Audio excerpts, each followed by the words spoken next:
Nú ætlum við að kíkja á 3. kaflan úr bókinni Mannslíkaminn, en þessi kafli hann fjallar blóðrásina. Hver einasta fruma líkamans, líkaminn gerður úr ansi mörgum frumum, þarf að fá næringu og súrefni og losa sig við úrgangsefni eins og koltvíoxíð. Það ákveðið kerfi, leiðslukerfi sem liggur líkamann sem sér að koma næringun og súrefni til skila og taka úrgangsefnin, og þetta köllum við einu orði blóðrásarkerfið. Blóðrásarkerfið samanstendur af æðum annars vegar og svo hjartanu hins vegar sem dælan sem dælir blóðinu æðarnar.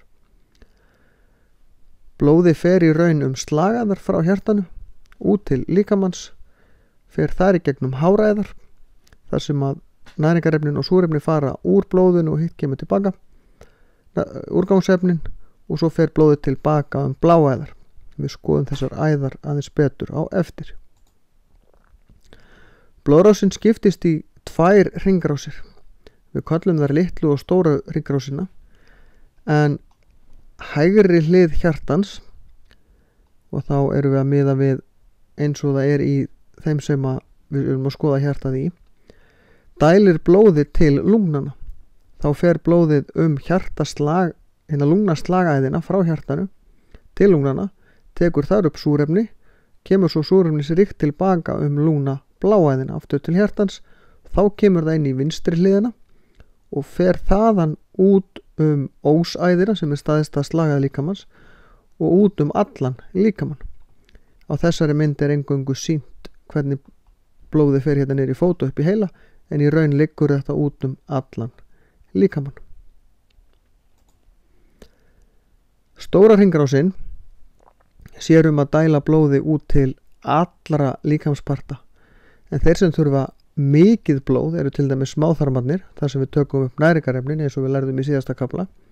Lifrina, hún mjög blóðrík, þar fer alls konar efnavinnsla fram, hún geymir líka sykur, og svo til nýrnana, því að þar blóðið hreinsað. Það eru nýrun sem sjáum að hreinsa úrgangsefni úr blóðinu og við skilum þeim síðan út með þvægi.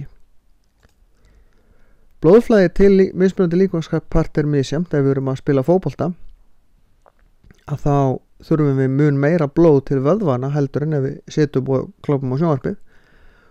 Og saman má segja meltingafærin, þegar við erum búin að borða, að þá þurfum við að fá meira blóð til meltingafærina til þess að bæði taka næringarefni í burtu, en ekki síður til þess að vinna á matnum. Það kostar smá orku líka. Hjartað í raun vöðvi úr alveg sér tegunda vöðvafrumum sem við kallum hjartafrumur, skiptast í hægri gátt og hægra hvolf og svo vinstri gátt og vinstra hvolf. Gáttirnar í raun linar, þær ekki beint vöðvi, það eru hólfin hérna utan á það sem blóði kemur inn. Síðan fer það niður í hvolfin og þaðan dælt út. Síðan eru hjartalokur hérna á milli sem koma í veg fyrir að blóði fari tilbaka. Við skulum skoða þetta nánar.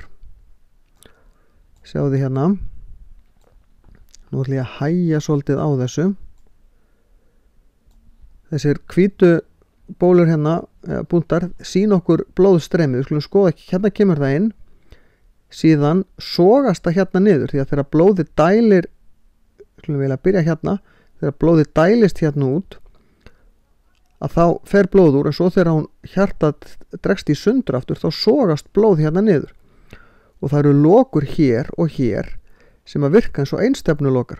Blóði kemst bara hérna niður, það kemst ekki tilbaka. Á sama hátt kemst blóði hérna út, en það kemst ekki tilbaka. Þess vegna virkar þetta, og þetta eins í grundvallaratriðum í hægri hliðinni og vinstri hliðinni. En þið munið að hægri hliðin dælir blóði til lungnanna, en svo vinstri út til líkamans.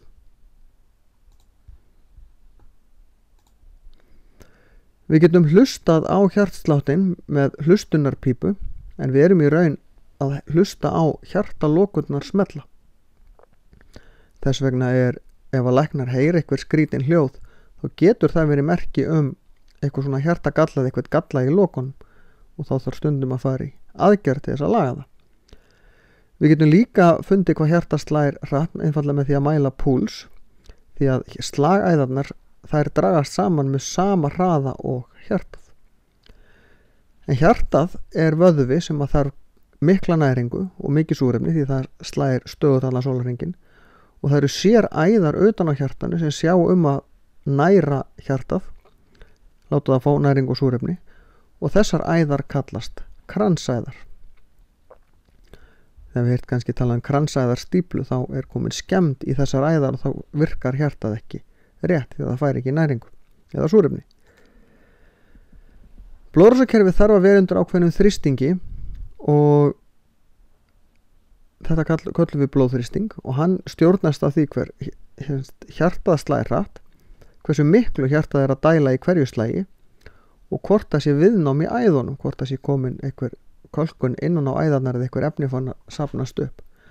Þetta er gefið upp sem 2 tölur, hérna 25/74 í þessari mælingu, og það er ekki gott að vera með of háan blóðþrýsting því að það er of mikið álag á kerfið.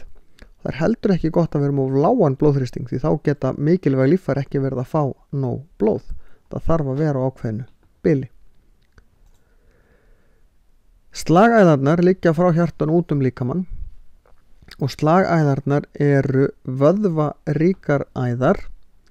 Við skulum skoða slagæð og þær ýta blóðin áfram, virka svolítið bara eins og hjartað nema að það dælir þessu lengra áfram. Bláæðarnar hins vegar er allt öðruvísi.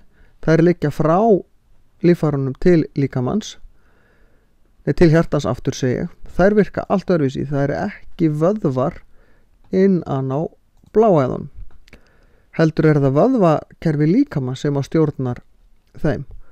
Og þegar við hreyfum okkur þá ýtist blóðið áfram, en af því það eru lokur í bláæðunum að þá kemst blóðið ekki tilbaka, þannig að vöðvarnir ýtaði hingað, svo hreyfum okkur þá ýtist það hingað, en það kemst aldrei tilbaka, þannig ýtist það smám saman til hjartans.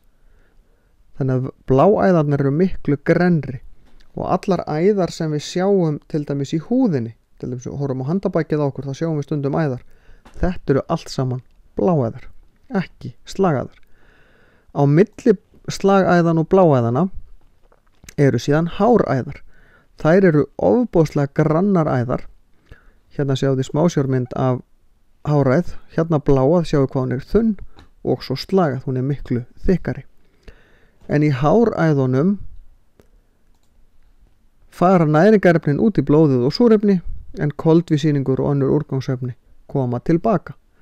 Þetta er öfugt, þetta er akkurat öfugt miðað við það sem gerist í lungnablöðrunum sem við lærðum í síðasta kafla. Það er að segja með koltvíoxíð og súrefnið. Næringarefnin er öfugt miðað við í smáþörmunum, eins og við lærðum líka í síðasta kafla. Við byggjum upp þol með því að æfa okkur. Þá erum við að æfa blóðrásarkerfið og hjartað í að koma blóði til líkamans. Við erum að æfa lungun í að koma súrefni í blóðið og við erum að æfa vöðvana líka til þess að taka við öllu þessu blóði og öllu þessu súrefni og næringu líka. Eftir því sem við erum í betra formi þá stælir hjartað meira blóði hverju slagi. Það þýðir að hjartað getur hvílt sig á milli slaga. Þetta hljómar svolítið sérkennilega, en hvert brot úr sekúndu sem hjartað getur hvílt sig á milli slaga skiptir máli, því að þá endist hjartað betur. Ef það er alltaf að slá hratt þá slítur það sér út hraðar. Það skiptir máli að við séum í slökun og hjartað sé ekkert að dæla mjög hratt í slökun. Oft talað svona 60 til 70-80 slög á mínútu í slökun, en það er allt í lagi þó það fari hægar en það, því þá er hjartað virkilega að ná að hvíla sig. En þá er þessu lokið.